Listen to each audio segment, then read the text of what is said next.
Doctor Rakesh, gut గురించి మనం ఇప్పుడు తెలుసుకున్నాము. గట్ హెల్త్ అంటే ఏంటి? గట్ హెల్త్‌తో సంబంధించిన మైక్రోబయోమ్ అంటే ఏంటి? సో మీరిప్పుడు అన్నారు కదా మైక్రోబయాటా అని. సో 20 ఇయర్స్ బ్యాక్ గట్ అంటే జీర్ణకోశం అంటే కేవలం జీర్ణించుకోనికి ఫుడ్ మనం తీసుకున్న ఫుడ్ డైజెస్ట్ అండ్ అబ్జార్ప్షన్ అనేది అదే that was the thought process. కానీ లాస్ట్ 20-25 ఇయర్స్‌లో now we have got so much of evidence scientific and research which has started showing that మన గట్లో ఉన్న bacteria which is called as microbiome.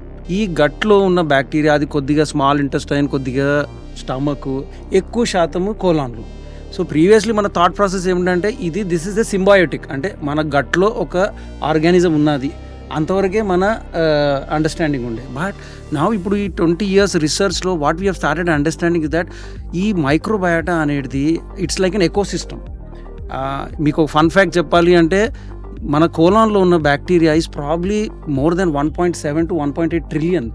That is more than the population on the అర్త్లో ఉన్న population కన్నా ఎక్కువ bacteria ఒక human బీయింగ్లో ఉంటుంది.